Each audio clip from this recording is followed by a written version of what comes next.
Buenas tardes a todos, a todas. Vamos a dar inicio con la actividad de hoy, en este 26 aniversario del colegio. El tema que hemos elegido para conversar es sobre ingeniería e inteligencia artificial.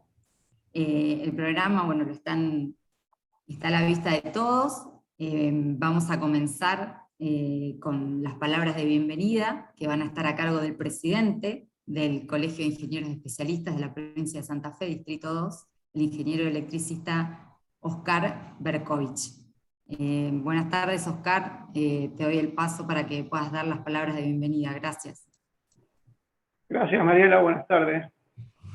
Bueno, es más que nada para dar el agradecimiento de participar y en este evento que, si bien es de capacitación, fundamentalmente para nosotros lo hemos tomado como un hito de representar el aniversario del colegio, por lo menos con una reunión con matriculados y en un tema que sea competencia del colegio, y participar con todos, como bien dijiste, en el 26 aniversario de la creación del Colegio de Ingenieros Especialistas.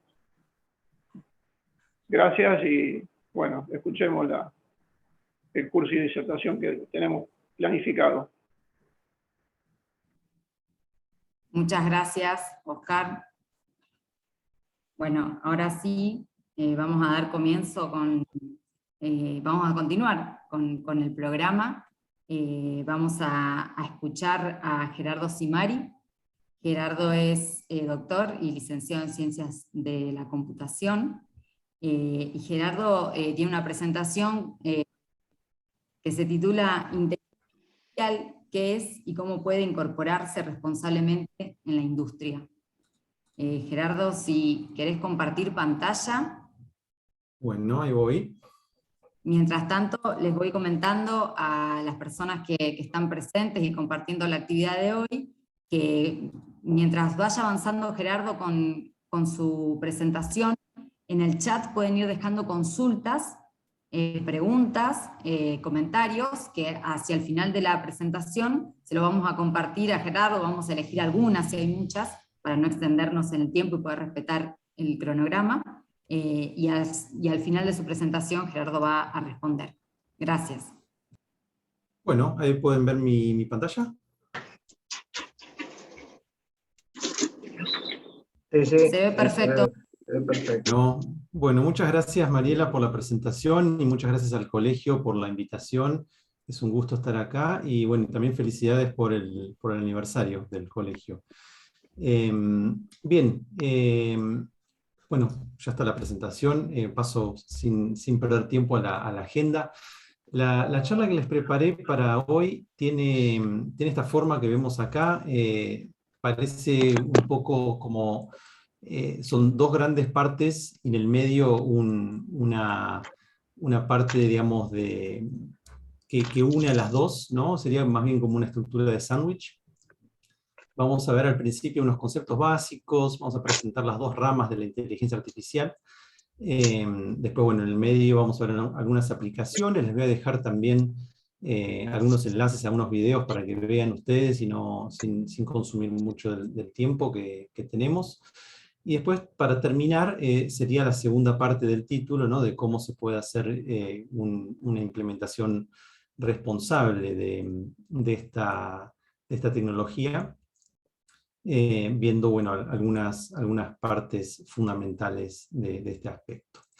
Bien, entonces para empezar vamos a ver un poquito sobre conceptos básicos y centrarnos un poco en una parte específica que es la que probablemente muchos de ustedes hayan escuchado hablar, que es la de aprendizaje automatizado o machine learning por su nombre en inglés.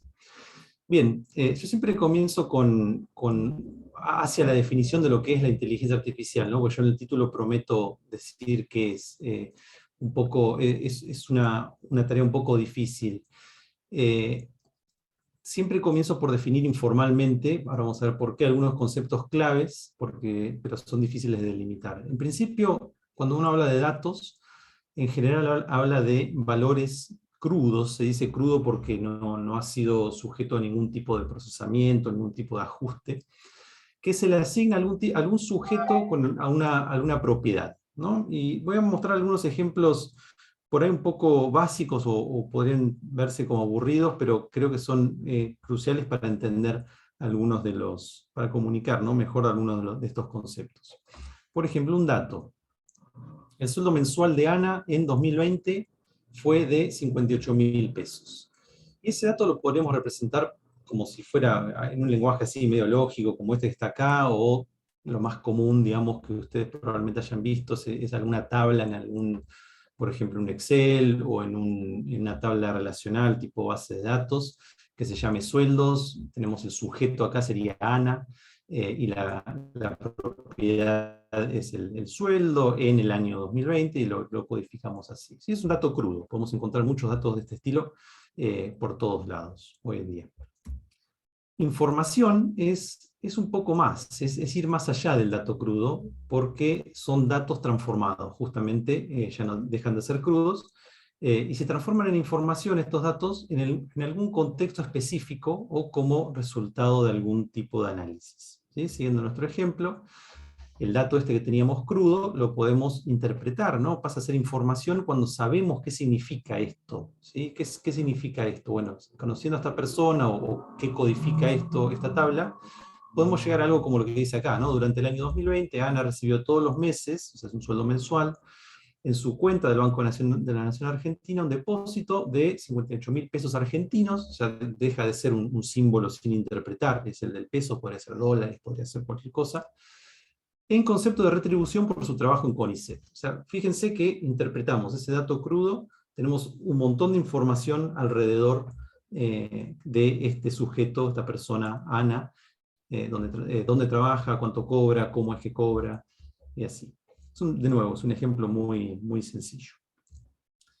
Ya cuando llegamos a conocimiento, la cosa se pone un poco más compleja, ¿no? Porque conocimiento ya elude la definición formal, porque ya empieza a hablar de la comprensión de un concepto, de la información ya interpretada más allá todavía, como en torno a habilidades que se obtienen a través de la experiencia. ¿Sí? Si seguimos nuestro ejemplo, podríamos decir que esta información que tenemos del sueldo de este sujeto, Ana, está unos 7.000 pesos, o estaba, digamos, siempre las líneas de la pobreza en general se interpretan hacia atrás, está unos 7.000 pesos por encima de la línea de la pobreza de ese año, ¿no? Según el INDEC, un reporte del INDEC, pero la línea de la pobreza se define, esto es más digamos, información y experiencia.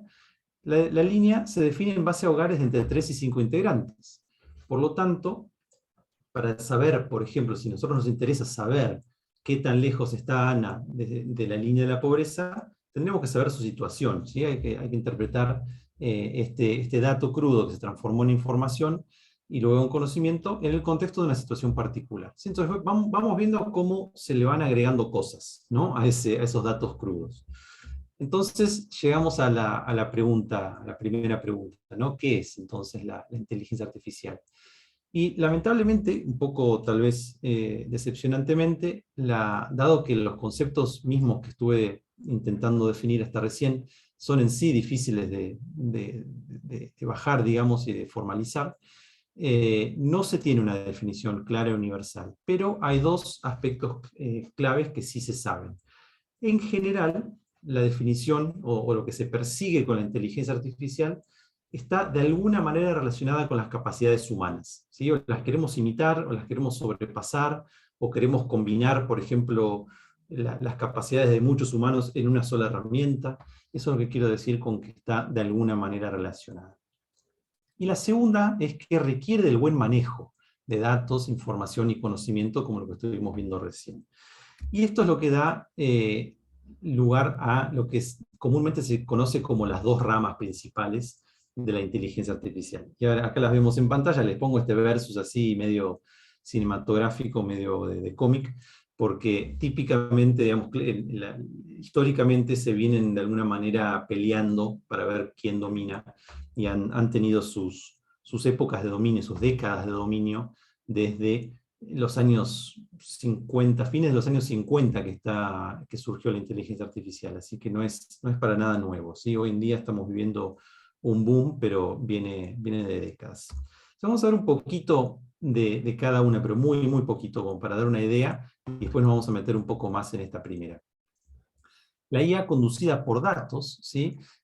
Acá les dejo un par de nubes de palabras como para que vean los conceptos típicamente relacionados, ¿no? Machine learning, algoritmos, redes neuronales. Acá vemos un dibujo de este objeto que también está en las noticias casi todos los días, las redes neuronales que se usan para una cosa, para otra.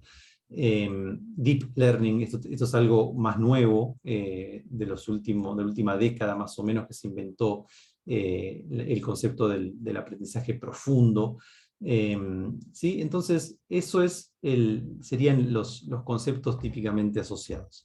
De acá les dejo también brevemente un extracto de la Declaración de Barcelona para el Desarrollo y Uso Adecuado de la IA de hace ya 4 años, que habla, acá les marco en amarillito, que se conoce como Machine Learning, que es una aproximación que comienza de abajo hacia arriba. Eso quiere decir que parte de los datos crudos, típicamente, o procesados mínimamente, habla de grandes cantidades de datos, son procesados por algoritmos típicamente asociados con disciplinas más antiguas, como la estadística. Habla ya de Deep Learning, abstrae patrones, busca hacer predicciones, completar datos. Estos son conceptos que vamos a ver en profundidad un poquito más adelante en esta primera parte. Y en general requiere Big Data y poder de cómputo sustancial. Big Data significa grandes volúmenes de datos, ¿sí? Grandes volúmenes, grandes caudales, ¿sí? de actualizaciones rápidas, por ejemplo. Y esto lo requiere, según esta declaración, para alcanzar un desempeño adecuado. Del otro lado del ring, como me gusta decir, sí, aunque en realidad son disciplinas científicas, no deberían pelearse, pero bueno, está lo que se llama la IA conducida por conocimiento, que sería el otro lado de la escalera que presenté al principio, ¿no? Y acá aparecen conceptos como lógica computacional, razonamiento automatizado, ontologías, que son como la progresión de las bases de datos hacia las bases de conocimiento, ingeniería de conocimiento, y así, la web semántica, si han escuchado hablar de la web semántica, que es un gran programa de investigación y desarrollo que está abocado a proveerle la capacidad de las computadoras de intercambiar información y conocimiento entre sí. Bueno, acá el chiste de acá hace referencia a que, dado que está muy basado en lógica, gran parte de los desarrollos de acá se parecen mucho a la matemática, están probando teoremas, ese tipo de cosas. Y bueno, la Declaración de Barcelona, en este caso, habló de un proceso inverso, de arriba hacia abajo, desde lo más abstracto hacia abajo, conceptos y reglas, ¿no? de reportes humanos, tratando de capturar esa comprensión humana según dominios de expertise. Enfatiza modelos conceptuales, ontologías, bases de conocimiento, como les nombré recién, para hacer estrategias de razonamiento y resolución de problemas.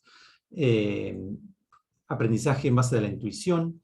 Y acá, bueno, como les dije recién, usa principalmente tecnología basada en cómputo simbólico, lógica computacional, que por mucho tiempo se lo consideró muy sofisticado y medio como lejos del alcance de la practicidad, pero que hoy en día ya son bastante estándares y tienen aplicaciones muy, muy prácticas.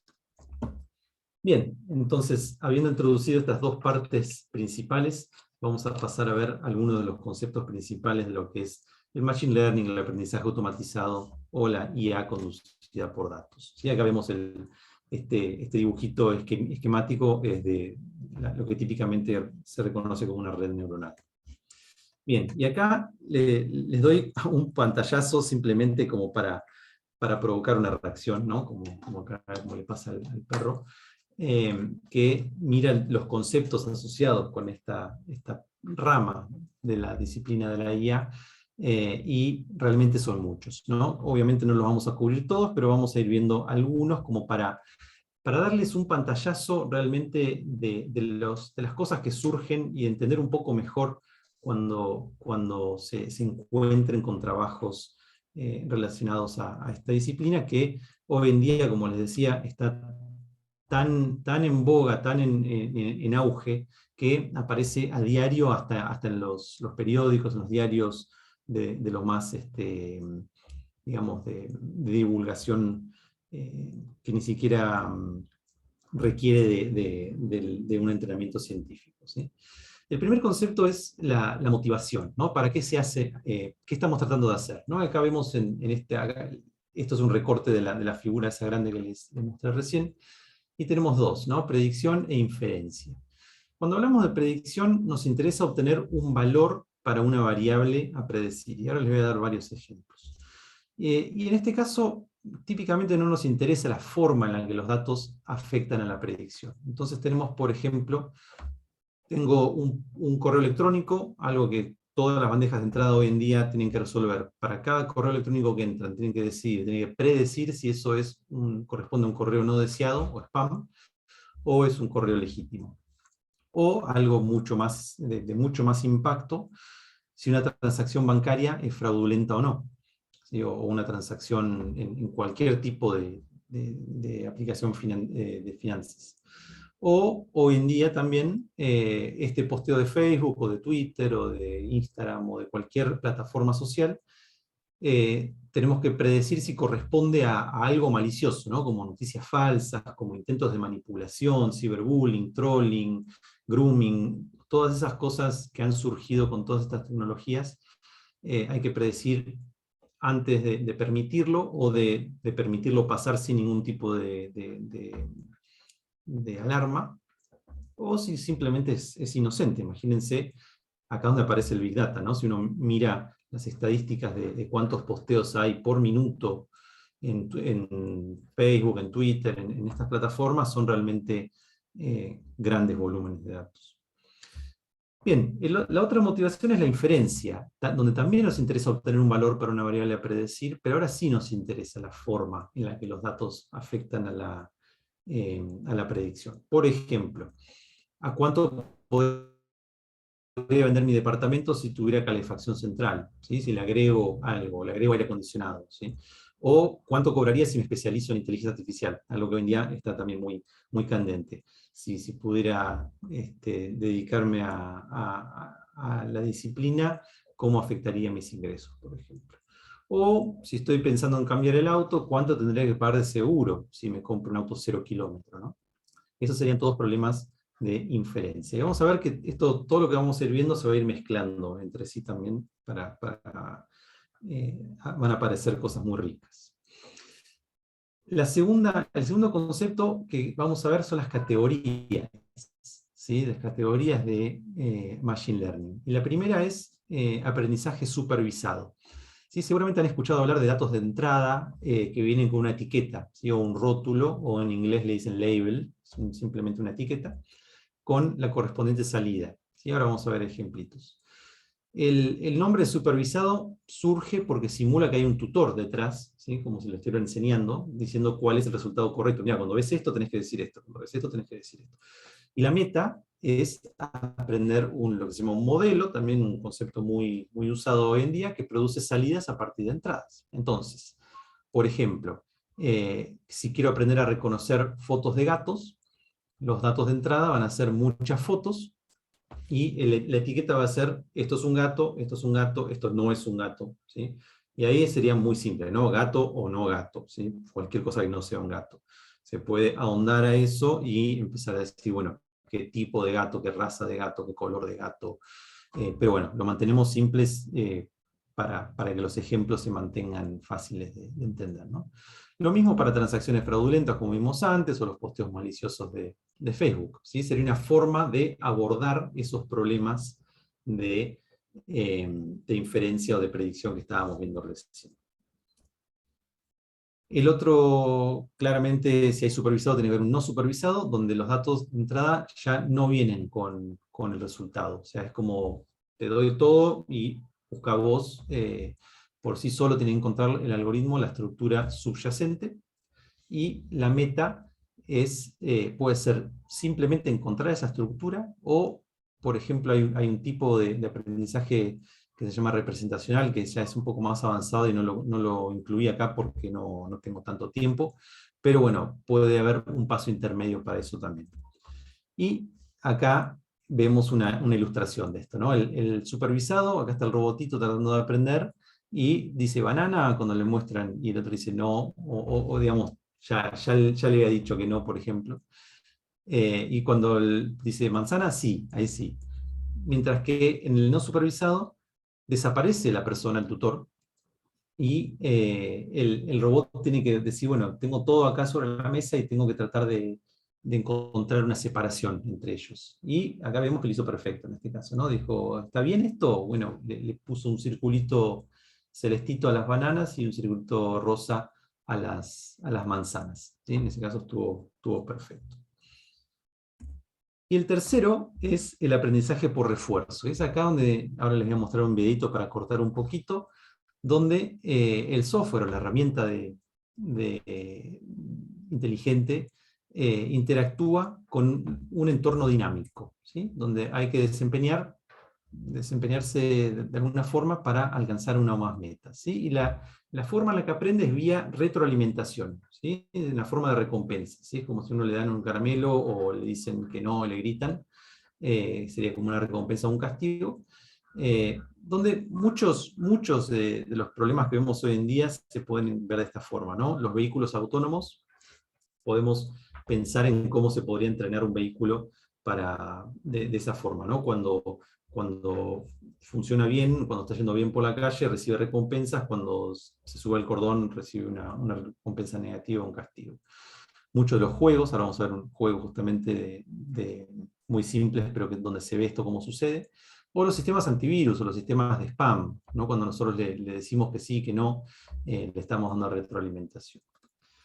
Y bueno, volviendo al entorno de perro-animales, el esquema es este, ¿no? El agente tiene sus acciones y sus recompensas y observa en base a lo que va pasando, lo que va haciendo, si está bien o está mal, y así es como va aprendiendo, ¿no?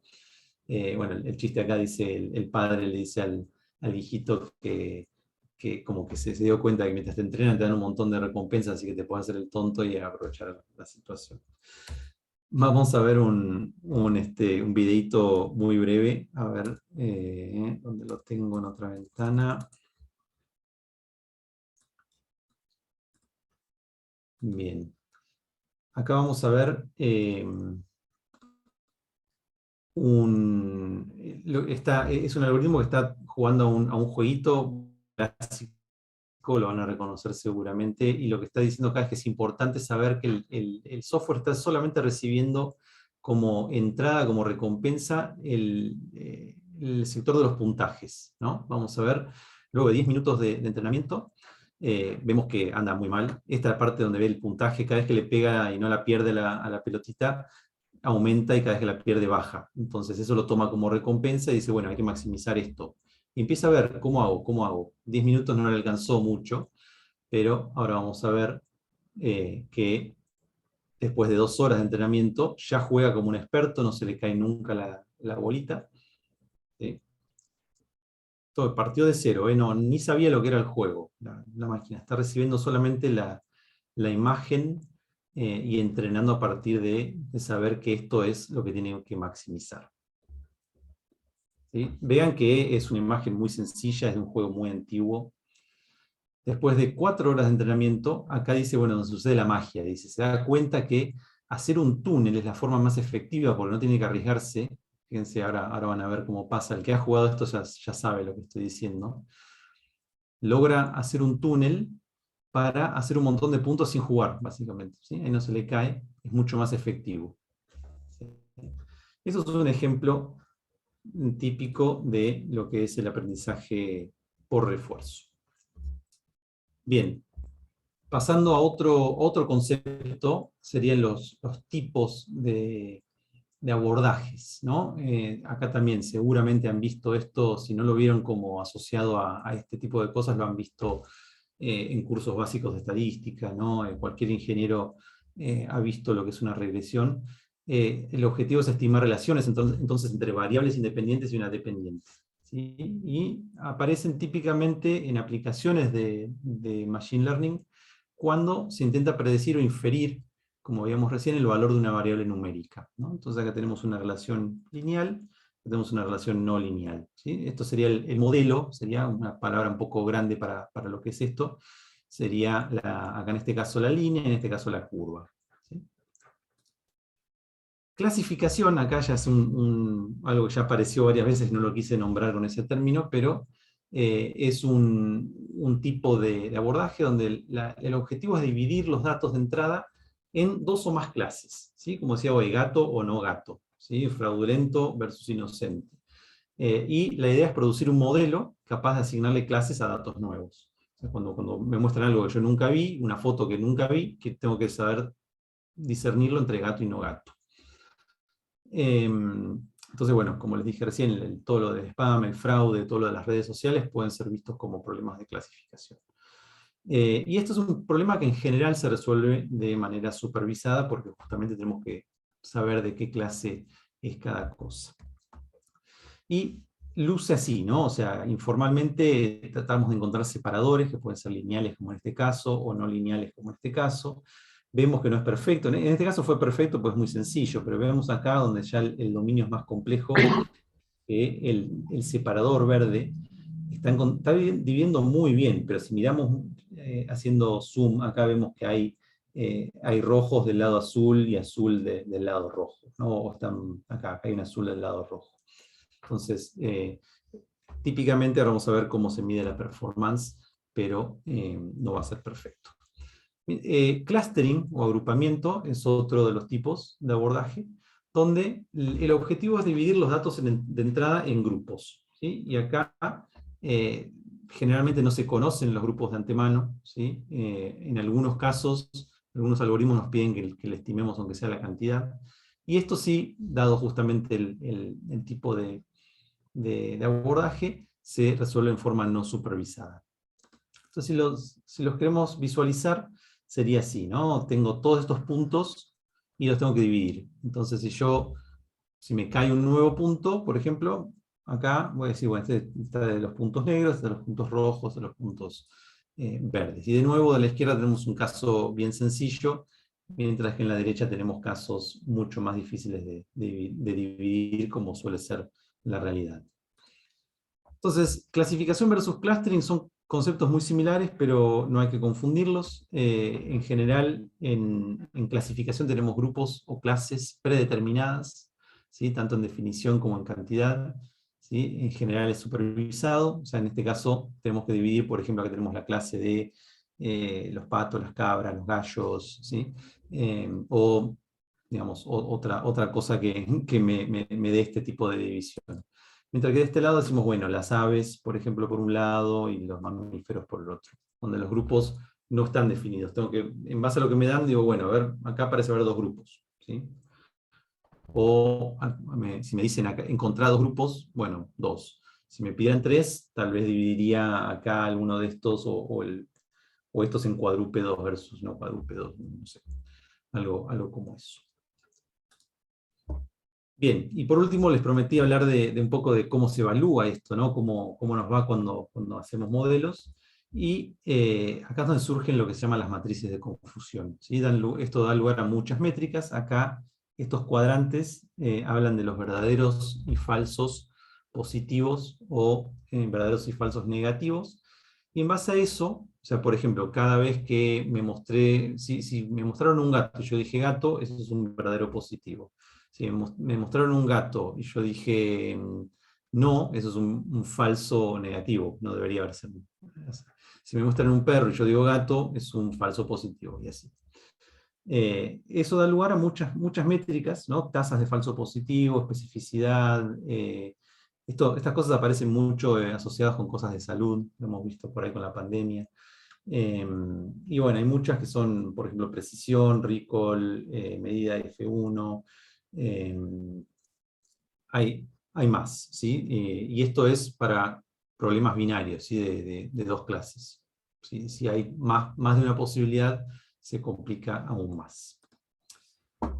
Bien, llegamos a la parte del medio, la del sanguchito. Vamos a ver algunas aplicaciones de la IA en la industria, a ver todo esto dónde surge. No tengo tiempo para mostrarles todo lo que quisiera, pero les voy a dejar los enlaces a los videos. La primera que les quiero mostrar, y siempre me olvido, pero ahora me voy a acordar, si alguien tiene alguna sensibilidad con accidentes de tránsito o algo, no mire, porque les voy a mostrar vehículos autónomos que se conducen, digamos, están tratando de evitar accidentes. Bueno, acá no importa lo que dice, la idea es ver cómo esquiva en ese caso salió un neumático, ¿sí? Y el auto lo esquivó solo, ¿sí? Estaba manejando solo. Les dejo el sonido porque en este caso no se ve, pero muchas veces se escucha un pip, pip, pip, como que unos segundos antes detecta el peligro, ¿no? En este caso vemos un camión que se le viene encima al auto y se corre. Se lo llevaba puesto ahí sin ningún problema.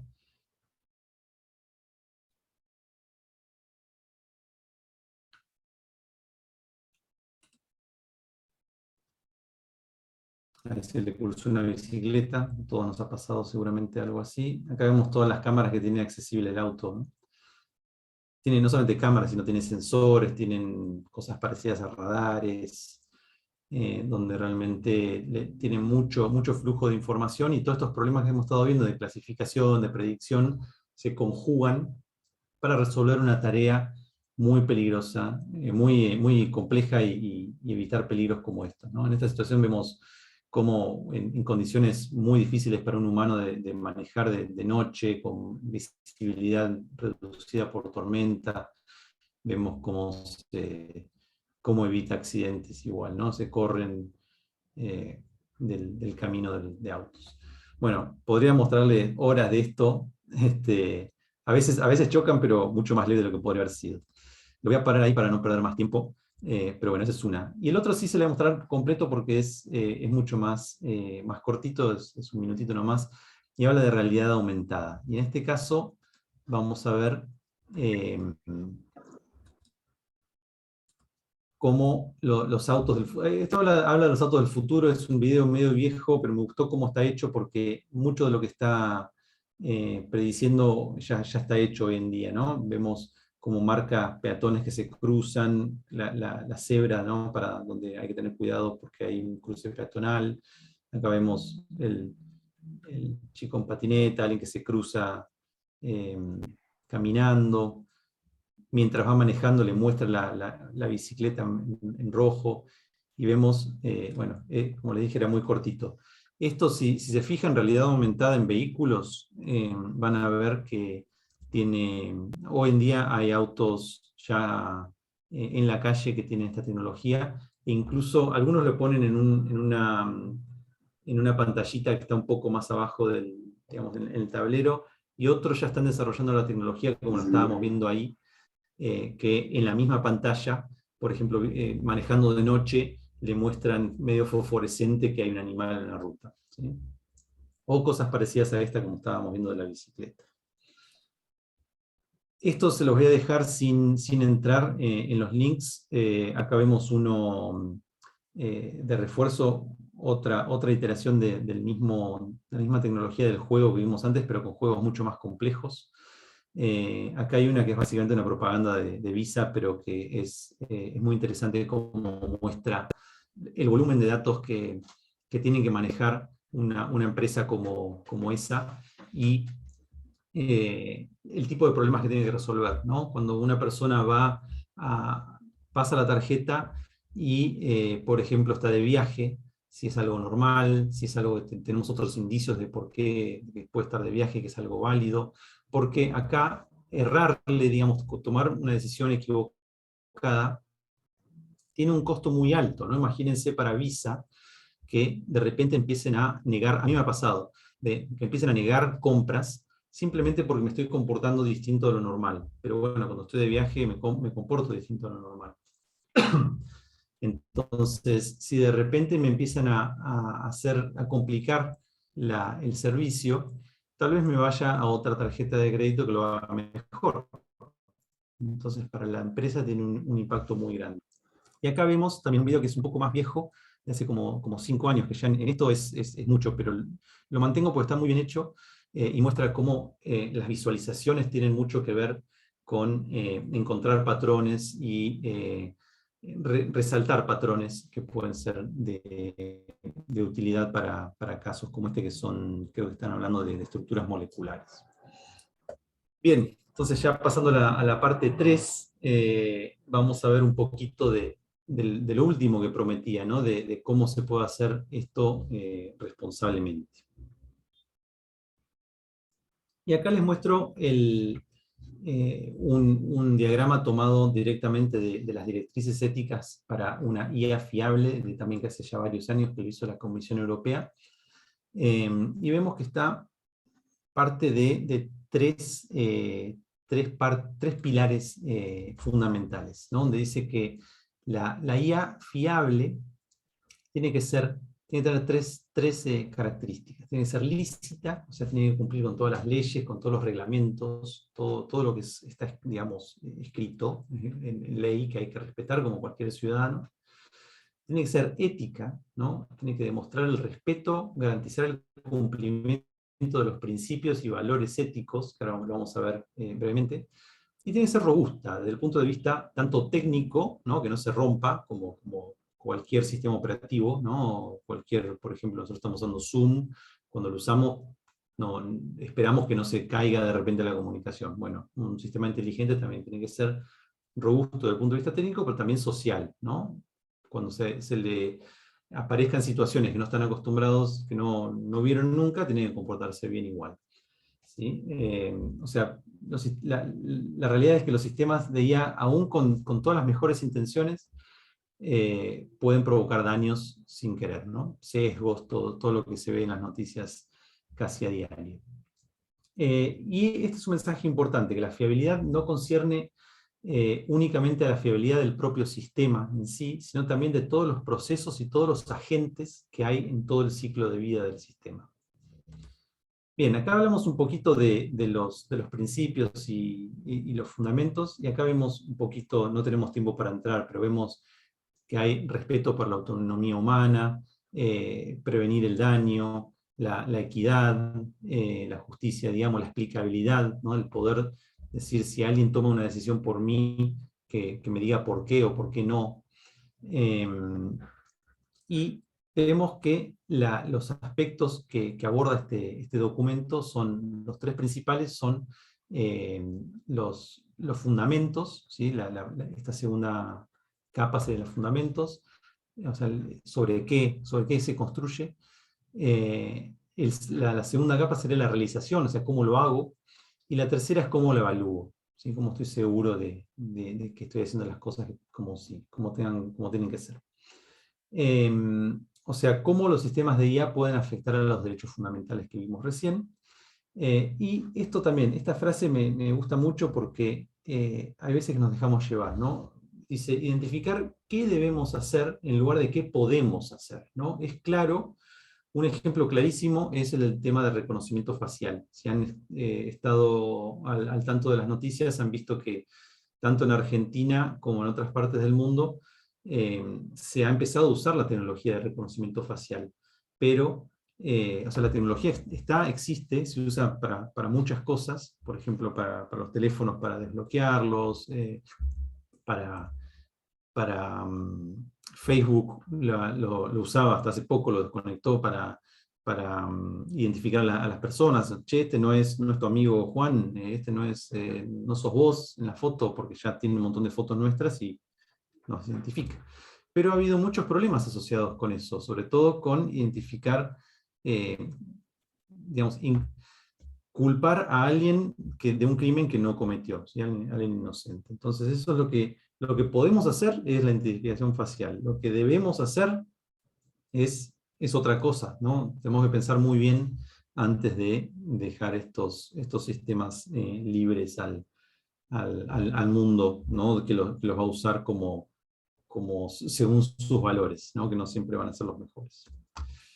Y acá quiero hablar un poquito, porque es un concepto que aparece mucho, de las cajas negras, ¿sí? Acá aparece en el punto de vista de la explicabilidad, ¿no? De la transparencia, aparece mucho el concepto de la caja negra. Y como para repasar un poco de lo que es, porque muchas veces se usa sin saber mucho de lo que es un término ingenieril, ¿no? O sea, en este foro justamente no debería tener problema en explicar lo que es una caja negra, pero bueno, es un sistema que se entiende o se lo percibe únicamente en función de las entradas y las salidas. Y es una vista, ¿no? Para alguien algo puede ser una caja negra, mientras que para otro puede no serlo, ¿sí? Por ejemplo, un auto, típicamente, para el que no tiene ni idea de cómo funcionan los autos, yo estoy muy cercano a ese grupo, es una caja negra, ¿no? Tengo entrada, los pedales, el volante, toda la palanca de cambio, el freno de mano, todos los controles son las entradas. Y las salidas son la velocidad de las ruedas, el ángulo de cómo está, las luces, los limpiaparabrisas, todo lo que, digamos, los efectores. Pero para un mecánico no es una caja negra, claramente, ¿no? Entonces yo lo veo como una caja negra, otra persona lo ve como otra cosa, que sería la contraparte, la caja blanca, ¿no? Acá vemos que tenemos acceso, ya no es blanca, o a veces se dice transparente o clara. Y tener acceso al funcionamiento de la caja no significa que cualquier persona va a poder comprenderlo, porque yo puedo abrir el capó del auto, tengo acceso, no es que no está escondido, ¿sí? Pero no quiere decir que yo sepa. Pero una mecánica, por ejemplo, puede hacer todo, puede identificar problemas, arreglarlo, hacer mantenimiento, pero hay un concepto intermedio también que para los usuarios comunes, ¿no? Por ejemplo, un auto es más bien algo intermedio. Yo puedo arreglar algo muy básico en el auto, le puedo cambiar, no sé, le puedo agregar aceite, le puedo agregar agua, diferentes líquidos, mantenimientos muy básicos. Entonces ahí se habla de cajas grises, ¿sí? Un punto intermedio simplemente. Y una forma de ver las cajas grises sería esto de seguir como el ejemplo del auto, donde tenemos algún tipo de acceso al funcionamiento, y otra mediante la combinación de negras y blancas. Y este último método se usa hoy muy en particular en el investigación y desarrollo de sistemas inteligentes para aprovechar las ventajas de, por ejemplo, el machine learning, todo lo que estuvimos viendo, que típicamente son consideradas cajas negras, con abordajes más tipo lógica computacional, como vimos antes. O sea, unir un poco las dos ramas. Ya para terminar, porque me queda poquito tiempo, pero no, esto siempre me gusta mostrarlo porque es algo muy interesante, sobre todo para el que nunca lo vio. Se llama Machine Learning adversarial, ¿no? Otro de los problemas que puede tener que va en contra de la fiabilidad. Acá estamos viendo un cuadro de doble entrada donde vemos en las filas vemos la etapa del modelo, ¿no? Si lo estoy entrenando o si ya está en producción, quiere decir que ya está funcionando, y los tipos de ataques que le puedo hacer: espionaje, sabotaje o fraude. Y nos vamos a enfocar en uno que atraviesa estos tres tipos que típicamente se usan en entrenamiento, pero vamos a ver que también aplica para producción, que se llama envenenamiento. Hay 4 tipos de envenenamiento. La modificación de etiquetas, ¿se acuerdan las etiquetas que vimos al principio?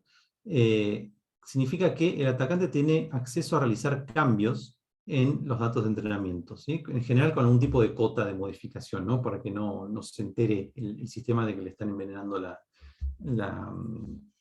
el conjunto de datos.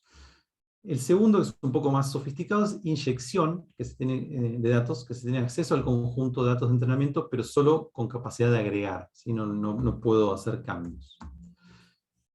Modificación de datos es como inyección, pero con la capacidad de modificarlos. Y el más peligroso, el más sofisticado, es la corrupción de la lógica, donde tenemos acceso al proceso en sí de aprendizaje. Hay formas fáciles de ilustrar esto, pero no tengo tiempo para hacerlo. Cualquiera que le interese esto me puede contactar y les mando más información. Pero algo bien visual para que vean es este tipo de imágenes donde tenemos una foto de un chanchito ¿no? Que el sistema dice pig en inglés, chancho, pero le agregamos 0,005 por esta matriz de ruido, ¿no? Ruido simplemente hay una estructura ahí calculada a propósito, pero no tienen aparentemente ninguna información para nosotros.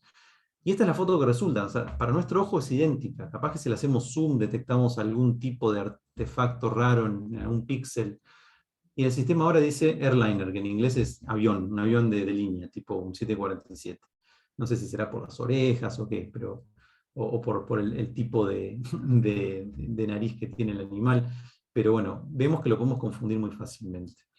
Esto no es tan grave, ¿no? Confundir chanchos con aviones, pero cuando, por ejemplo, volvemos a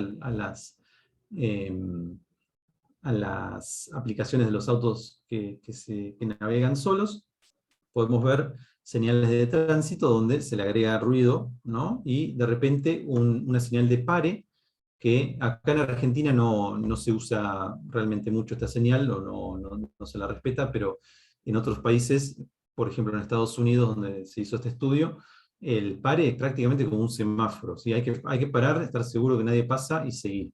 Mientras de repente lo podemos confundir el algoritmo y hacer parecer como que es un ceda al paso. Que bueno, no sería tan grave, digamos, pero estamos interviniendo el sistema ya en lo que está percibiendo. Nos podemos preguntar cómo hago para agregar este ruido, ¿no? Es algo medio por ahí difícil, ¿no? Pero en entornos digitales tenemos la opción de, digamos, editar un archivo. Esto es algo trivial, una forma de cualquier aplicación de edición de fotos o videos, ¿sí? No solamente de imágenes, es algo que se puede hacer, adulterar este tipo de imágenes. Y en el mundo real, llamémoslo entre comillas, incluso se desarrollaron intervenciones físicas, ¿sí? Estos stickers, donde uno lo interviene a la señal, y ahora sí, de repente un stop pasó a ser una señal de límite de velocidad, ¿sí? Y hay otros, ¿no? Hay remeras, por ejemplo, donde uno puede tener y confundir a las cámaras para que no detecten que soy una persona. Imagínense en un lugar donde no queremos que nos vigilen. Todo esto tiene realmente aplicaciones muy directas. Así que bueno, ya entrando ya en las conclusiones, porque me quedo sin tiempo, un mensaje que quiero dejar es este, que uno por ahí pregunta, ¿se necesitan ingenieros, ingenieras de software? Sí, son fundamentales. Y acá me quedé, no puse la fuente de esta figura es de un trabajo donde se estudia la incidencia que tiene la ingeniería de software en lo que son los sistemas, el desarrollo de sistemas inteligentes. Y todas estas cajitas que vemos alrededor son básicamente cosas de ingeniería de software de soporte, ¿no? Que lo rodea y lo sostiene, como dice acá. Y lo que está en negro sería, comparativamente, el código que hace, o sea, el código, las instrucciones, ¿no? de los algoritmos que se encargan de resolver todos estos problemas que estuvimos viendo nosotros hoy en día, o en esta charla. Entonces, comparativamente, el sistema realmente tiene mucho de ingeniería que no es específica de inteligencia artificial, así que se necesita ingeniería de software y mucho, y sobre todo pensando que esto también es parte de un sistema más grande todavía, probablemente, que tenga que ver con cosas aún más mundanas todavía, como suelen ser, como dije hoy, el Zoom o un editor de texto.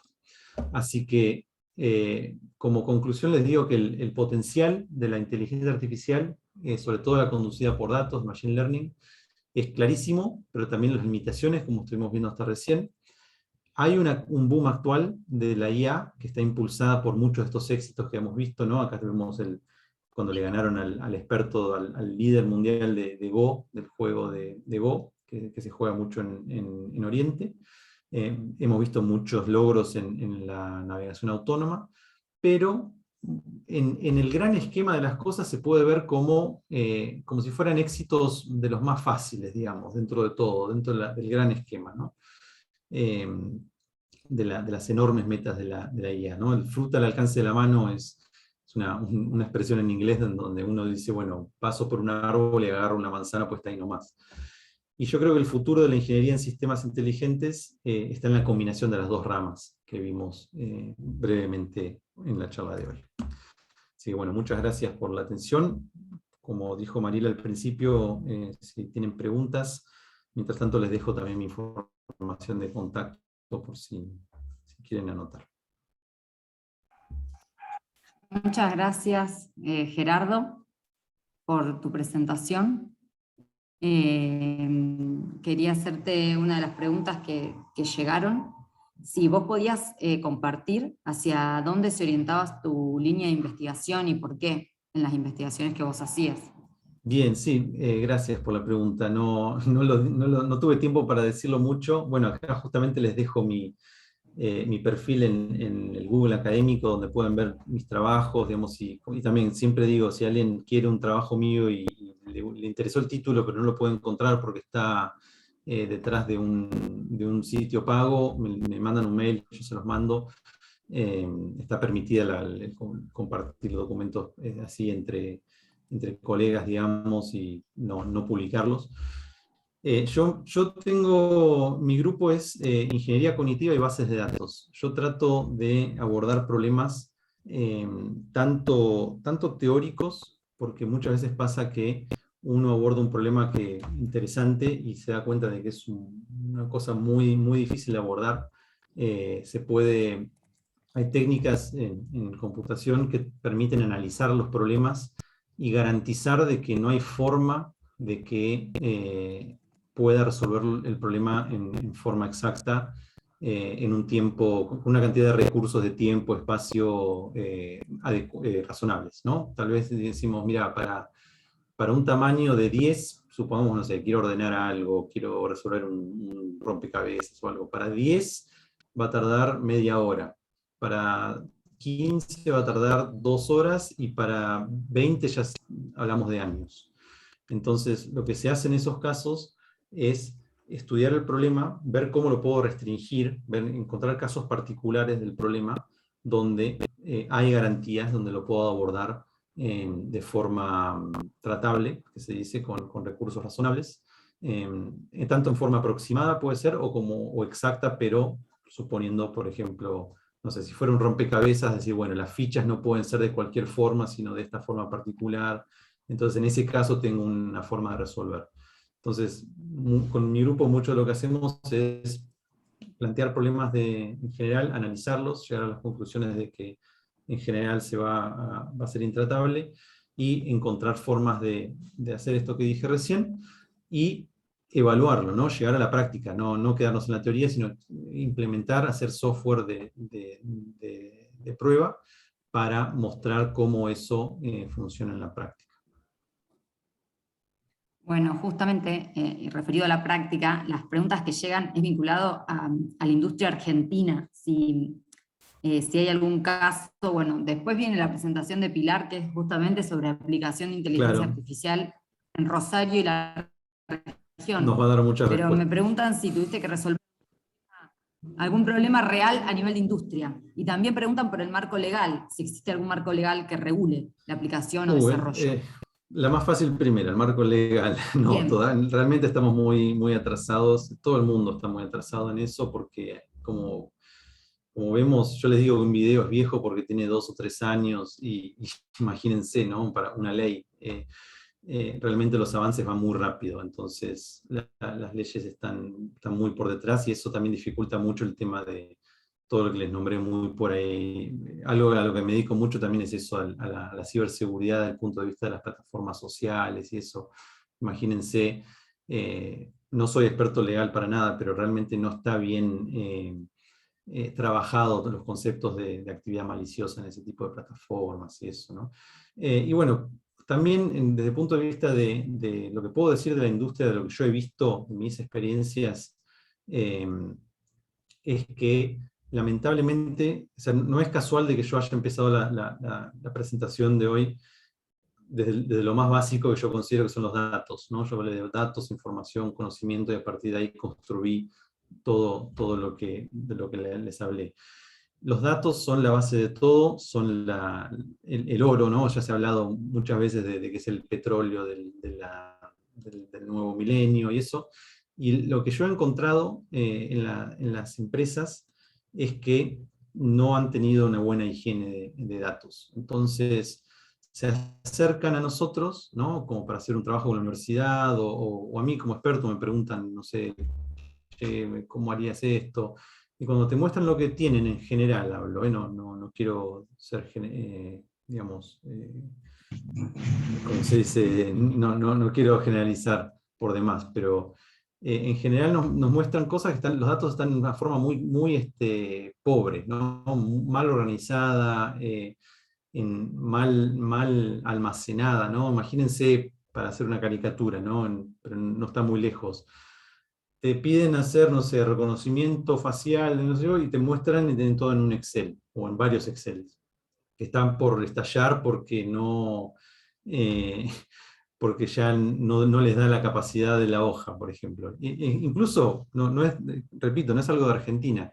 Me acuerdo al principio de la pandemia, al poquito tiempo de la pandemia, hubo un caso creo que era en Inglaterra o en Reino Unido, donde habían estado usando una planilla Excel para tabular los casos día a día, o hora por hora, no me acuerdo cómo era, pero habían llegado al máximo que les permitía la planilla, y eso les había provocado no sé qué problema, porque lo tenían todo medio automatizado, ¿no? Habían llegado al 65.000 y pico que les permitía la planilla, y eso les da, digamos, les pinta de cuerpo entero lo que le estoy tratando de decir, ¿no? De que si uno no tiene una buena preparación desde el punto de vista de los datos que tiene, no va a poder aplicar todo esto que estuve nombrando yo, porque va a haber que sentarse primero a resolver ese problema como para poder recién. Es como decir, quiero correr Fórmula 1 y todas las calles son de tierra y tienen pozos.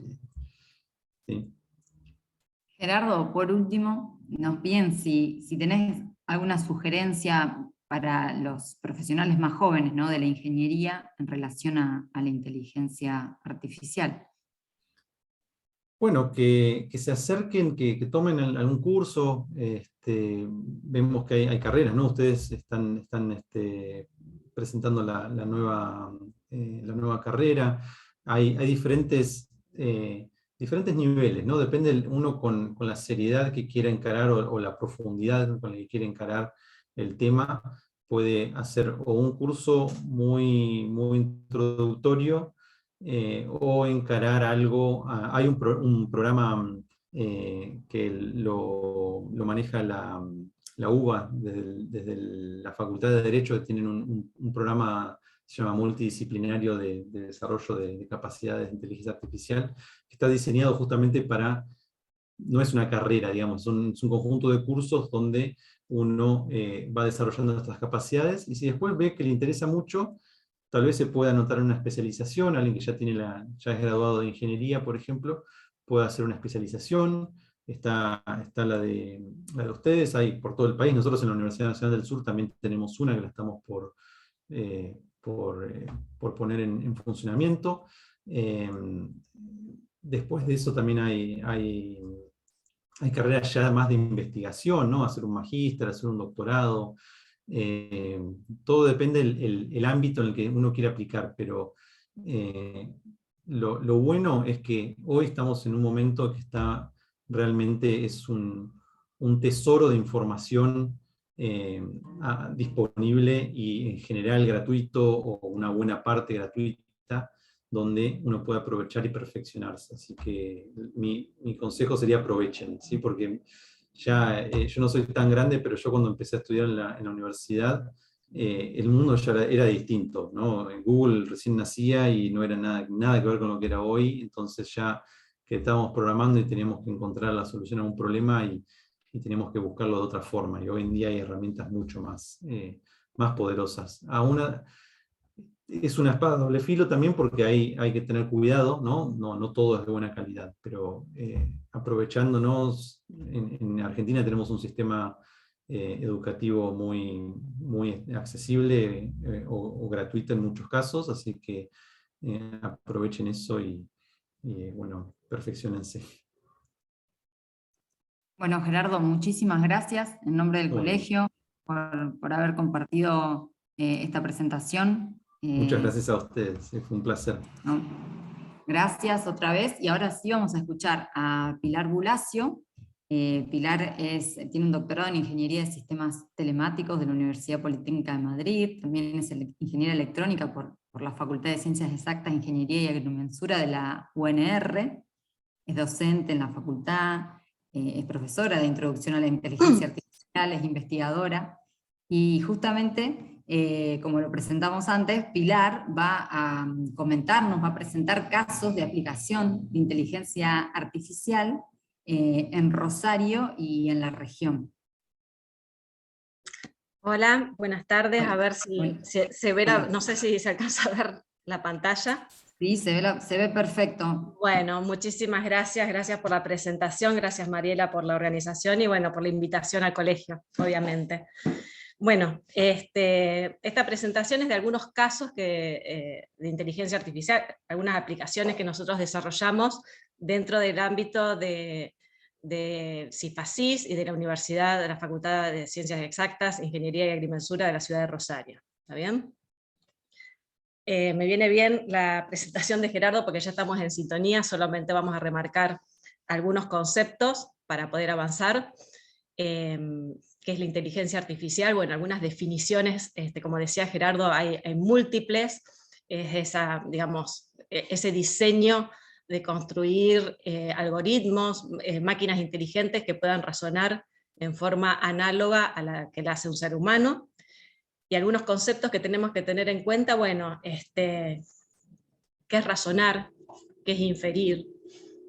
¿Qué tipos de conocimiento hay? Conocimiento experto, conocimiento a partir de datos, qué tipos de modelos puedo hacer, cuándo me conviene uno y cuándo me conviene otro, no hay mejores, no hay peores, depende del problema, cuál es el modelo que yo voy a seleccionar, si voy a hacer una clasificación, una regresión, si tengo que hacer un clustering porque no sé mucho, si voy a utilizar modelos probabilísticos, posibilísticos, bueno, lo más reciente es el aprendizaje profundo, para cuando es necesario, porque realmente es bastante complejo de programar y requiere muchos recursos de hardware también. El deep learning con las redes neuronales de múltiples capas. ¿Qué es lo que hago cuando empiezo a trabajar en una aplicación? Bueno, hay algunas etapas que tengo que cursar que son fundamentales, como recién decía Gerardo. ¿Qué datos voy a recolectar para responder a una pregunta determinada? ¿Qué métricas van a tener? Si van a tener un rango, si van a tener etiquetas, qué protocolo voy a seguir para juntar esos datos, si van a escalar o no, cómo voy a limpiar esos datos, cómo los voy a analizar, cómo voy a diseñar los conjuntos de datos para luego alimentar a mi modelo. Pensemos que estas dos etapas un poco es como en la cocina. Si yo tengo materia prima mala, si yo tengo datos malos, insuficientes, parciales, sesgados, sucios, con ruido, el resultado no va a ser bueno. Si yo tengo datos bastante depurados y hice estas dos etapas bastante bien, bueno, puedo llegar a alcanzar un modelo bueno o no. ¿Está? Luego viene la etapa de modelado, de esa selección, a ver cómo va a ser mi base de conocimiento, cómo voy a inferir, necesito interpretar, no necesito interpretar, necesito más precisión que interpretabilidad, necesito que escale, cómo van a ser la cantidad de datos con lo que va a trabajar ese modelo, voy a utilizar un análisis estadístico, me voy a ir más a un aprendizaje, voy a utilizar conocimiento experto o no, y luego las métricas de evaluación de ese modelo, cómo voy a evaluarlo, y llegado el caso, cómo lo voy a realimentar para mejorarlo.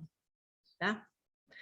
Bueno, vamos a hablar sobre dos tipos de aplicaciones que seleccioné para esta presentación. Una es asociada a la agroinformática y otras un par de la bioinformática.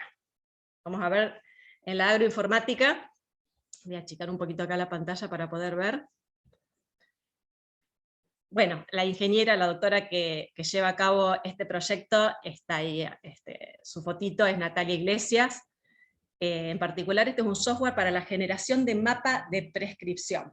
Mapa de prescripción, en particular ISOBAS. ¿Qué es un mapa de prescripción? Bueno, yo tengo, ¿y qué es agricultura 4.0? Bueno, la agricultura 4.0 se basa en esa recopilación y análisis de datos sobre una parcela, sobre una zona, donde yo quiero tomar decisiones en forma automática. De alguna forma quiero responder a alguna pregunta.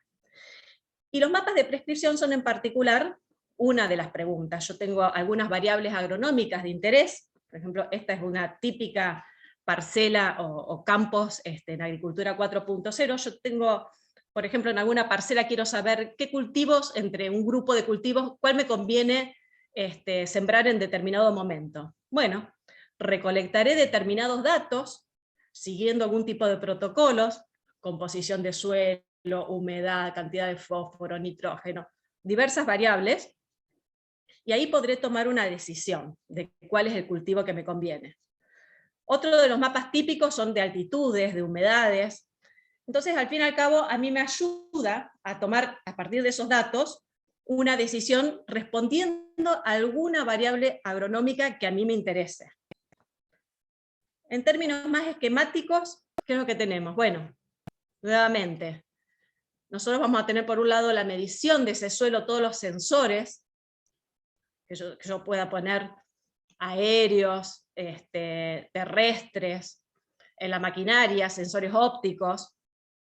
De alguna forma, a partir de esos datos yo voy a construir un dataset, voy a alimentar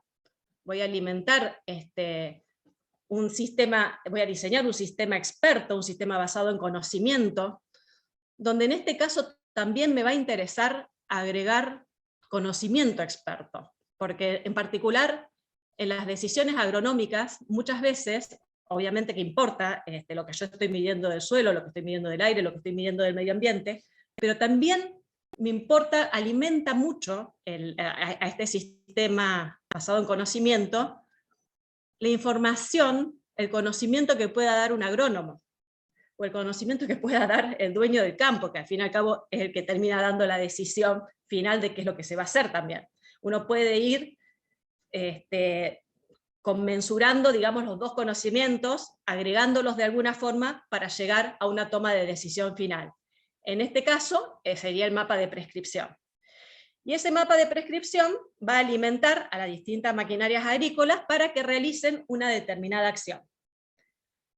En definitiva, lo que se quiere es realizar una toma de decisión automática basada en datos georreferenciados, en datos que yo voy tomando en distintos lugares de las parcelas, con un protocolo de toma de datos, obviamente, y que agreguen el sistema experto. Es por eso en esta aplicación en particular nosotros utilizamos un sistema basado en lógica borrosa. ¿Por qué un sistema basado en lógica borrosa? Porque, bueno, por un lado trabaja bien recolectando datos y realizando reglas, si se quiere, if-then, si ocurre tal cosa y tal otra, entonces voy a realizar tal o cual acción, pero lo mejor, digamos, de la lógica borrosa es para modelar todo lo que es el conocimiento experto.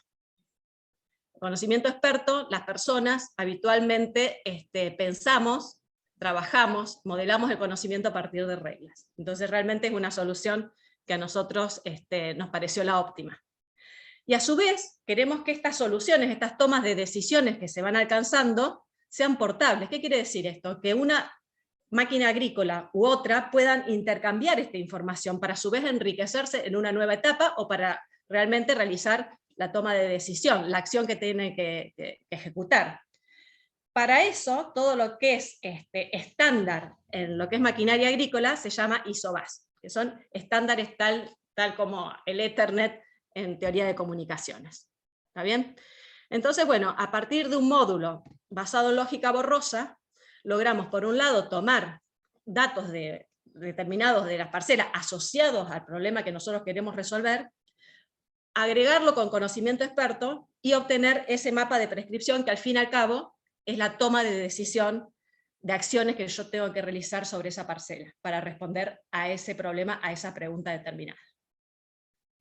Bueno, al fin y al cabo, con este módulo de software, y también se hizo parte en hardware, eso es verdad, lo que terminamos teniendo, luego de diseñar nuestro sistema basado en conocimiento, es un mapa que se va a ver más o menos de esta forma. Esta es la interfaz de usuario. Y como es estándar, bueno, en un lenguaje que describa, en este caso XML, que es el que pide ISOBAS para sus aplicaciones de este tipo, donde me va diciendo punto por punto, o de forma georreferenciada, qué es lo que encontró, para, digamos, la toma de decisión asociada al mapa. ¿Está bien? Bueno, eso por el lado de agroinformática. Ahora nos vamos al lado de bioinformática. Algunas aplicaciones, un par de aplicaciones de inteligencia artificial basadas en bioinformática. Una vez que uno empieza a trabajar en esto, no es que todo es lo mismo, obviamente que cada problema es un mundo, pero uno se puede ir de un ámbito al otro, obviamente que todos estos grupos son súper multidisciplinarios, porque nosotros tenemos que trabajar en agroinformática con ingenieros agrónomos, con técnicos agronómicos y demás, y obviamente con todo lo que es variables agronómicas, y en este caso nos vamos a la parte bio, a trabajar con biólogos. Bueno, en este caso, este proyecto es liderado por el ingeniero Flavio Spetale, también investigador de CONICET. Bien, en este caso lo que se hace es un software para la predicción de anotación génica. Parece medio raro esto, pero no lo es tanto. Vamos a tratar de ser lo más didácticos posible. ¿Qué es anotar? Anotación génica. Bueno, nosotros, cualquier organismo tiene una cantidad en su genoma tiene cromosomas, los cromosomas tienen genes, y los genes tienen determinadas funcionalidades. Por ejemplo, acá yo me paro en algunos genes, como el OCA2, el ERC2, que está asociado, que sintetiza la proteína de melanina. La proteína de melanina, ¿qué es lo que hace? Protege a la piel de la radiación ultravioleta, si se expone, se activa la síntesis de melanina, en los melanocitos, para evitar que la piel se queme, y también es la asociada al color del cabello. ¿Está bien? Entonces, al fin y al cabo, nosotros vemos que, bueno, nosotros podemos tener en cada organismo vivo, leer su genoma, y parece ser que después vamos dividiendo en genes, y cada uno tiene una funcionalidad determinada. Sintetiza proteína, la proteína realiza alguna acción determinada. Pero claro, para anotar, yo me tengo que poner de acuerdo. ¿En qué clases? ¿Cómo voy a anotar? ¿Cómo digo que el OCA2 protege a la piel? No, esto es muy largo. Entonces, bueno, se sentaron biólogos moleculares. A ver, voy a tratar de achicar esto, porque no me deja ver. Biólogos moleculares con informáticos, ¿y qué es lo que crearon? Fíjense que en este caso, esperen que quiero sacar, me tapa el cartelito, bueno, no importa. En este caso, el espacio de salida, las clases en las que yo voy a clasificar, no son peras, tomates y pepinos. Son clases que tienen un vínculo entre ellas. Esto es una ontología. Es un grafo acíclico, dirigido. Al fin y al cabo tengo las clases en cada uno de los nodos y tengo relaciones que se van marcando a través de los lazos del grafo. Hay vínculos que son más simples, que son de herencia, y hay vínculos que son un poco más complejos. Y fíjense que el espacio de salida, en este caso, para la anotación de cualquier gen, se va a dividir en 3 ramas fundamentales. Cellular component, dónde está actuando ese gen, dónde puede sintetizarse la proteína y actuar. La función molecular, la molecular function, ¿qué función va a ser? Si va a ser catálisis, si va a ser metabolizar algo, si va a hidrolizar, qué es lo que va a hacer. Y procesos biológicos, que son conjuntos de funciones moleculares.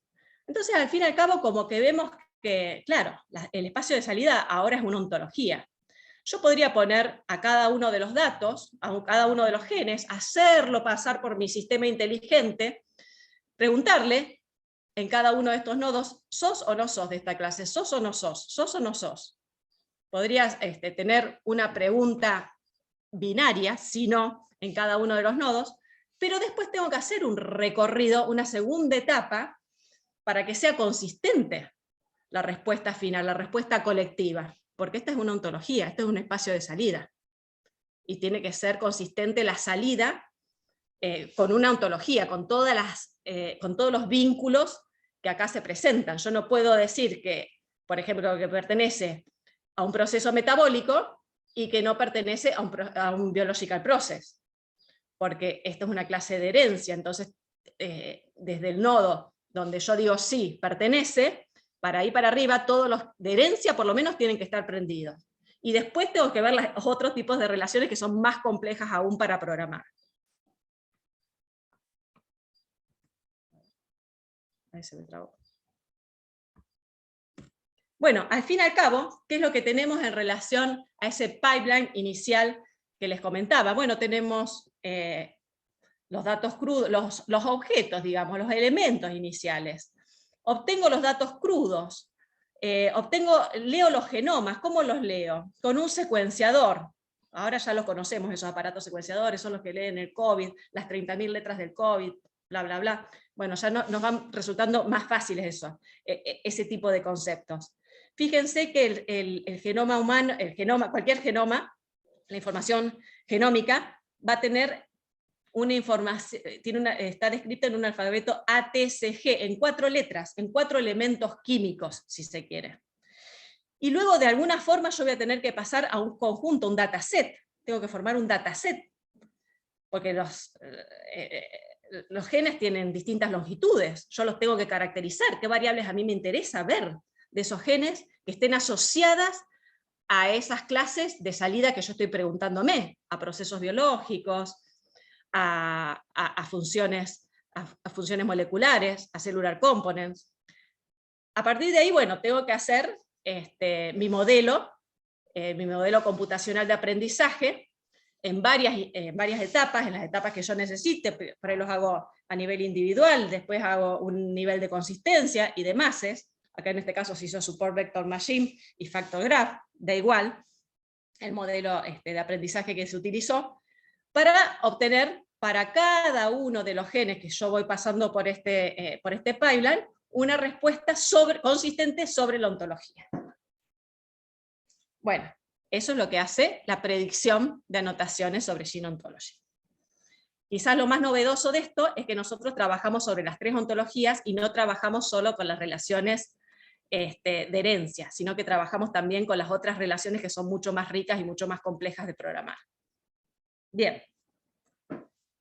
Siguiente aplicación, como para que tengamos un tiempito también por si alguien quiere preguntar algo. Habíamos hablado de secuenciación. Y en la secuenciación hay una tecnología emergente que son los secuenciadores de lectura larga. Los secuenciadores de lectura larga. En este caso nosotros diseñamos una tecnología de marcas para la secuenciación de lectura larga. ¿Qué es la secuenciación? Bueno, es leer esas letras A, T, C, G de los genomas. ¿Está bien? Anteriormente había máquinas como las de Illumina que leen cortito, muy preciso, pero es difícil de ensamblar, es muy caro. Y ahora hay unos nuevos secuenciadores, no sé si ustedes alcanzan a ver. Acá tengo uno. Este es mi teléfono y este es el secuenciador. No sé si se alcanza a ver. Se ve, se ve. Se ve. Bueno, miren el tamaño. Sí, se ve. Este es el secuenciador, cuesta $1000. Con una flow cell y demás, que es lo que permite hacer la lectura genómica. Como algunos teléfonos. Más chico, no, mirá. No, el costo, digo yo, el costo. Ah, sí, el costo también, sí. Después, bueno, hay una cuestión, esto es como las impresoras, es muy barato y después los reactivos son medio caros. Pero bueno, cada vez son más pequeños, el precio es menor, la capacidad es mucho mayor, la velocidad, y leen lectura larga, genes completos, con lo cual ese puzzle es en piezas grandotas, entonces es mucho más fácil de armarles, genes completos, es una barbaridad. Uno dice, ¿cuál es el problema? Porque siempre algo se paga, todo se paga. Bueno, ahora vamos a ver, ¿cómo funciona esto? Bueno, directamente la hebra de ADN pasa por un nanoporo, no importa de qué está formado, y va leyendo las diferencias de potencial de las distintas ATCG, esos componentes químicos tienen distintas diferencias de potencial, distintas resistencias. Entonces, al fin y al cabo, lo que yo termino teniendo, lo que termina siendo este aparatito, tiene una señal eléctrica que la transforma, hace una transducción de la señal eléctrica a las letritas ATCG. Perfecto, yo ya tengo mi genoma, divino, estoy feliz. Pero ese genoma parece ser, o sea, este aparatito, al fin y al cabo, te permite leer decenas de gigas cada vez que lee. Y cada vez que lo pongo en funcionamiento, bueno, me cuesta unos $2000, una cosa así. Decenas de gigas, pero por ejemplo, el COVID son 30.000 letras. Y esto puede leer decenas de gigas. Entonces no voy a poner una sola muestra cada vez que tengo que hacer un ensayo. ¿Qué es lo que hago? ¿Qué es lo que quiero hacer? Igual que una fibra óptica, no voy a pasar una señal de audio por una fibra óptica. Lo que hago es multiplexo. Y para multiplexar, ¿qué es lo que necesito hacer? Bueno, poner varias muestras, marcarlas, ponerles una identidad, unas de Pilar, otras de Mariela, otras de Juancito, y así. Los biólogos moleculares saben hacer eso, ponerles la identidad, se pega a la muestra. Después las pongo todas juntas, las secuencio, y esta es la interfaz gráfica del secuenciador, me va leyendo todas las letritas, y después separo. Genial, listo, ya está, puedo poner miles de genomas, por ejemplo, de COVID, ya está, estoy feliz. Pero ¿cuál es el problema? El problema es que estos secuenciadores son baratos, leen rápido, un montón, pero tienen ruido. Tienen ruido, pero es un ruido aleatorio. Pero mucho ruido, más del 10-15%, con lo cual la muestra de Mariela se confunde con la mía, y se confunde con la de Juancito. Entonces, ¿qué es lo que tengo que hacer? Los ingenieros electrónicos lo sabemos. Las marcas no pueden ser cualquiera, la información de control tiene que ser muy robusta. Nosotros lo que hacemos es diseñamos tags, diseñamos identidades basados en códigos correctores de error.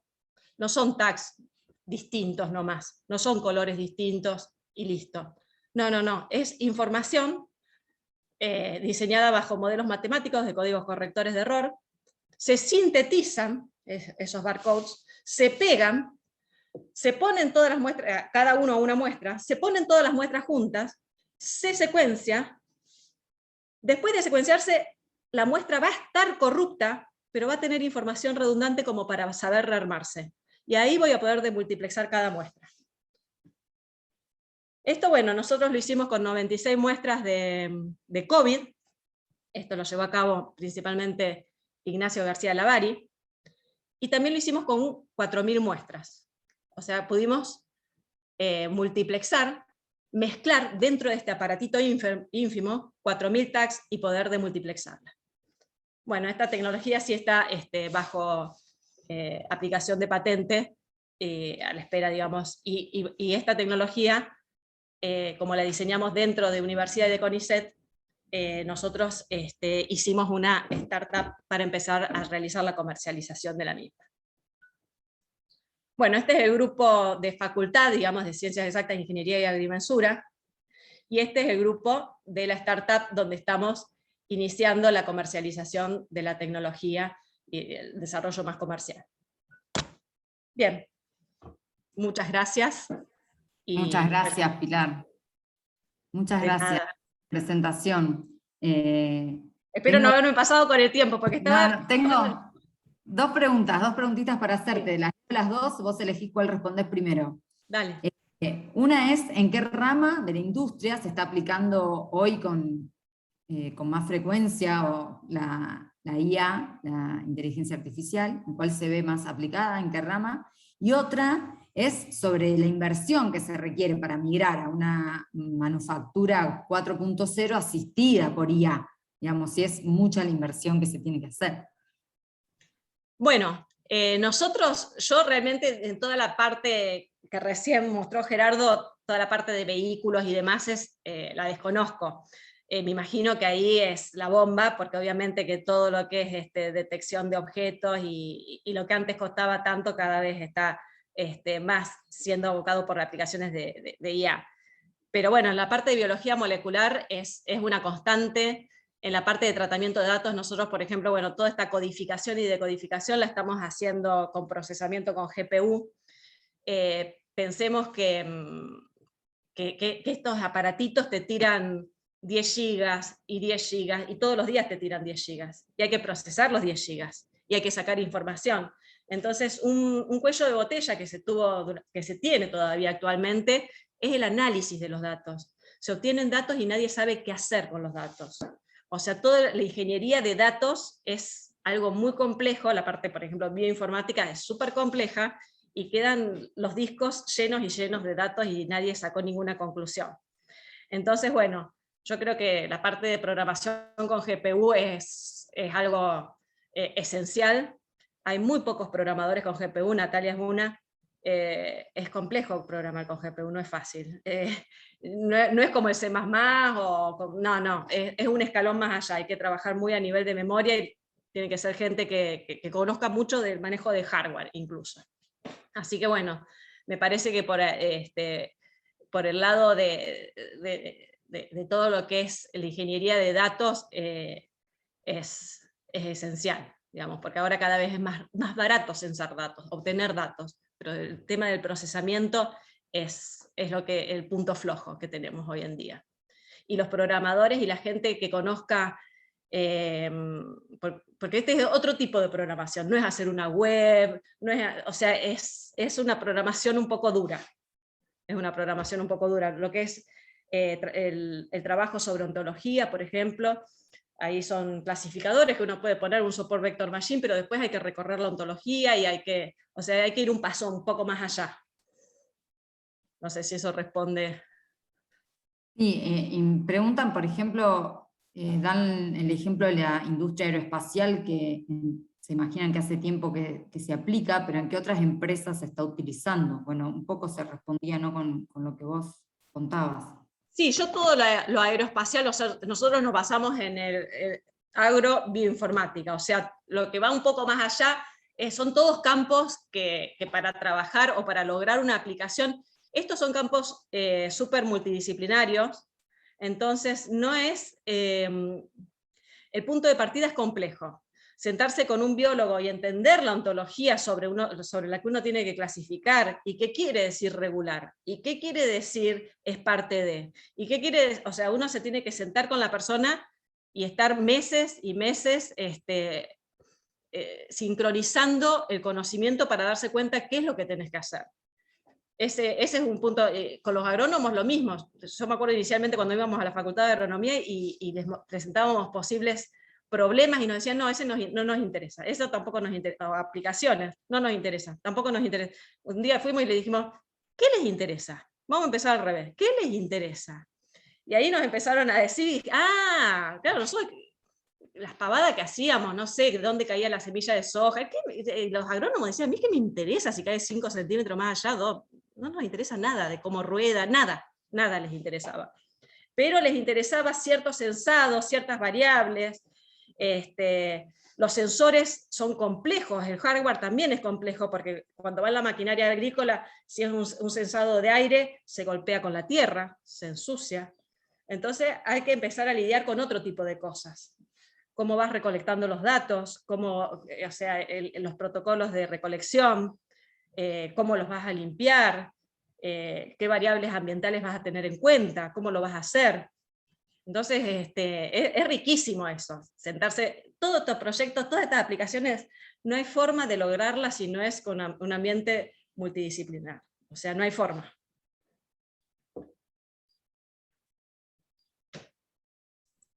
Gracias, Pilar. No quiero extenderme mucho en el tiempo porque nos espera todavía la presentación de la Tecnicatura, que va a estar a cargo de Ignacio Evangelista. Así que muchísimas gracias, Pilar, te agradezco mucho. Gracias a ustedes. Pasamos a Nacho, nos va a contar un poco del aporte de la ingeniería a la formación de una Tecnicatura en inteligencia artificial. Ignacio es ingeniero electrónico y es coordinador de la Tecnicatura en inteligencia artificial de la Facultad de Ciencias Exactas, Ingeniería y Agrimensura de la Universidad Nacional de Rosario. Adelante, Ignacio.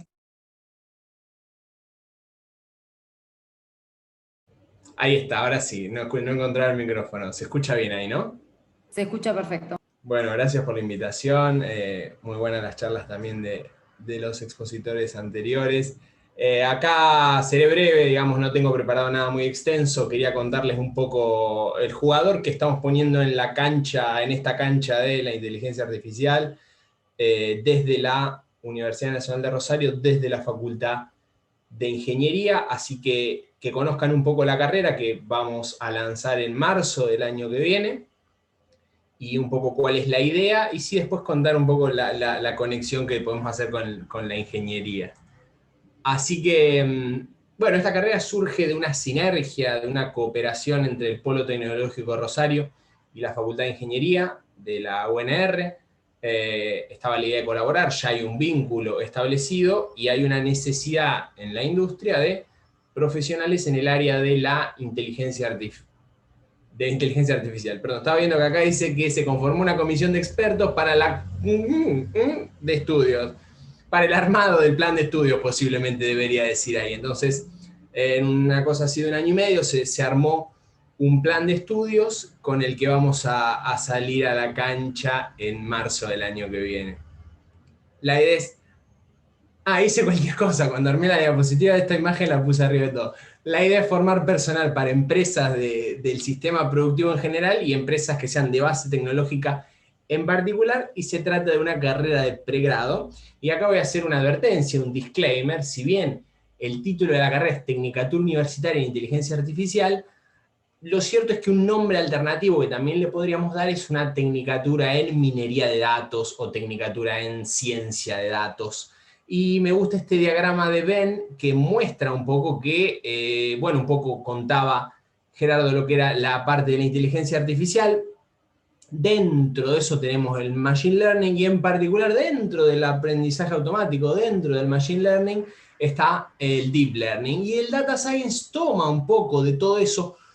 La minería de datos no es todo inteligencia artificial, y la inteligencia artificial es mucho más que la ciencia de datos, porque ustedes recordarán que en la primera charla escuchamos hablar de inteligencia artificial basada en datos, inteligencia artificial basada en conocimientos. Esta carrera se enfoca particularmente en lo que es la inteligencia artificial basada en datos.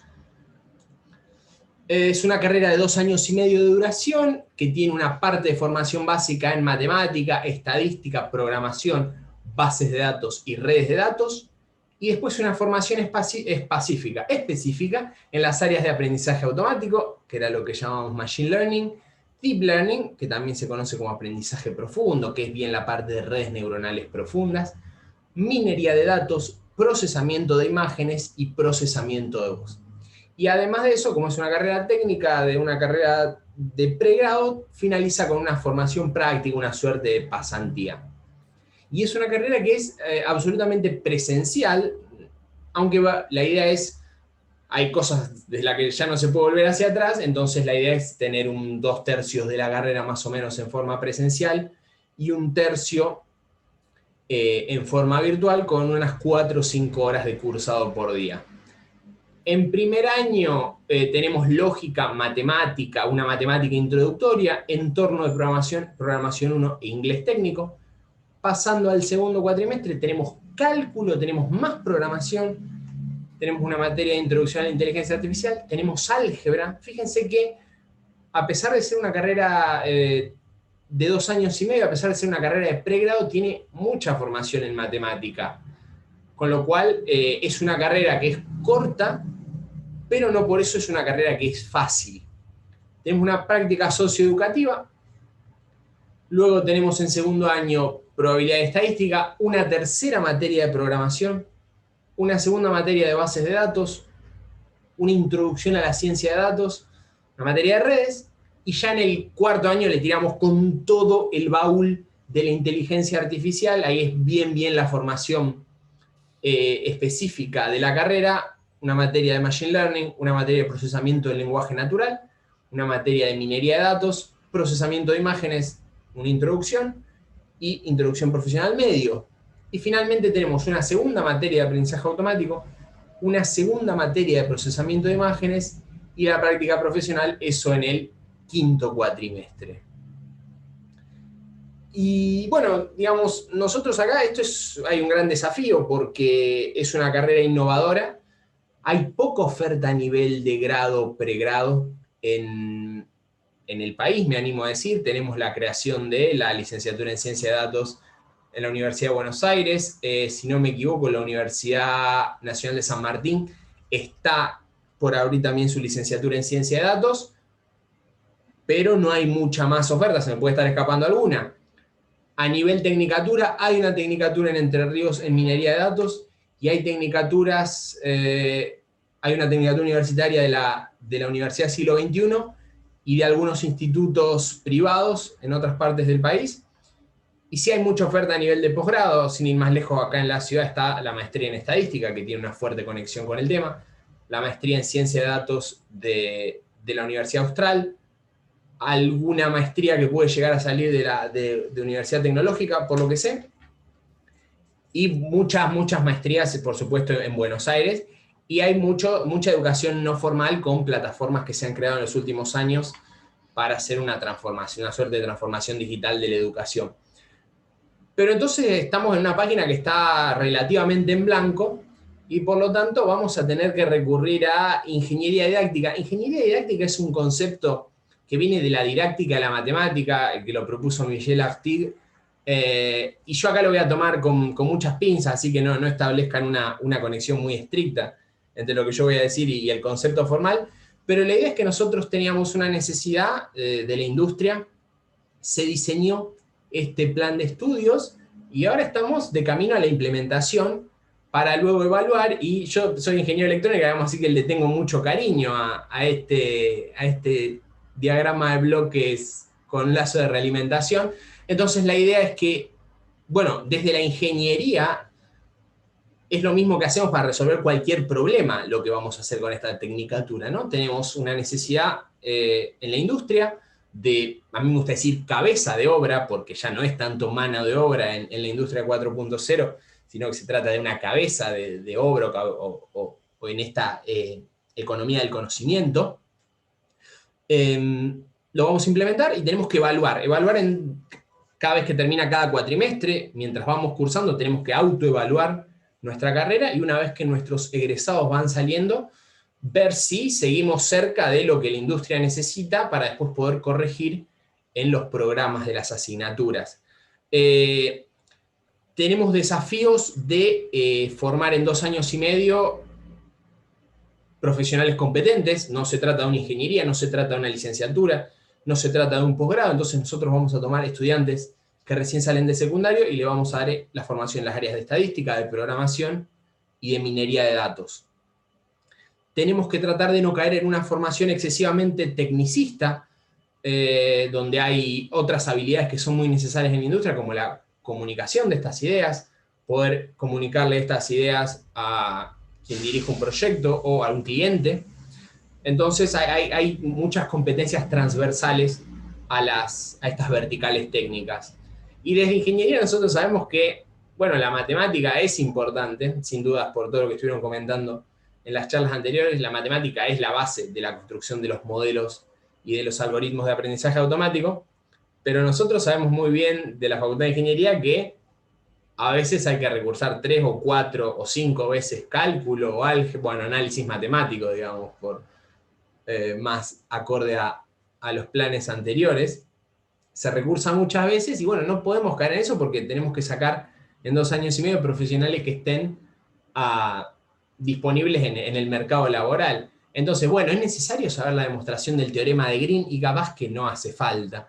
Entonces vamos a tratar de que sea una formación práctica, lo que se llama hands-on, con muchas horas de laboratorio, que la matemática esté bien conectada con las materias del ciclo superior, para así poder formar profesionales en el ámbito de la inteligencia artificial y en particular de la minería de datos.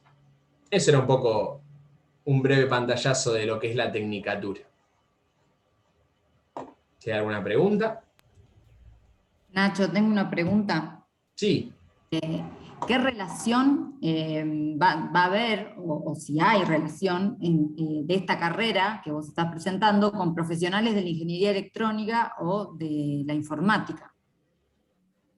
Bueno, tuvimos colaboración de profesionales de esas disciplinas en la confección del plan de estudio, y por supuesto que al no haber gente de formación específica en estas áreas, sin duda que los docentes van a ser profesionales formados ya sea en la electrónica o en la informática o en la ingeniería en general, que han tenido formación no de grado, no de posgrado, sino en la práctica. entonces van a poder aportar desde ese espacio, entiendo. Bien, y dos preguntas que van de la mano. ¿Qué cantidad de ingresantes prevén tener y si hay posibilidad de solicitar equivalencia con otras carreras? Sí, definitivamente empiezo por el final. Vamos a tomar equivalencia. Está claro que tenemos, como decía, no hay otra oferta similar a nivel de grado. Vamos a captar mucha gente que ya ha hecho parte de otra carrera de grado y que la sostiene o que decidió que no tenía ganas de continuarla. Entonces contamos con que esa gente va a venir a la carrera y va a haber, por supuesto, un plan de reconocimiento de equivalencias. Y cantidad de ingresantes, tuvimos en su momento unos 700 inscritos al curso nivelatorio, que no va a ser el punto de equilibrio de la carrera, seguramente hay muchos anotados por curiosidad, pero estimamos más o menos alrededor de unos 300 ingresantes para el primer año, entre 200 y 300. Bien, bueno, muchas gracias. Muchas gracias a los tres expositores, a Gerardo, a Pilar y a Ignacio. Muchas gracias a todos los que se conectaron hoy, a todos y a todas, para compartir este encuentro. Lo estamos grabando, así que quienes quieran repasar algún concepto o lo quieran compartir, va a estar en el canal de YouTube del colegio, que es NetCIE. Se los vamos a enviar por correo electrónico también a quienes se inscribieron. Así que bueno, muchas gracias a Luis y a Oscar, que se conectaron también en representación del directorio en este 26 aniversario del colegio. Buenas tardes a todos y a todas. Saludamos y agradecemos a todos por su presencia en este festejo del 26 aniversario de nuestro colegio, y agradecemos a los expositores que son, la verdad, que un orgullo del conocimiento, de la ingeniería de nuestro país. Muchísimas gracias. Gracias. Hasta luego. Gracias, buenas tardes. Gracias.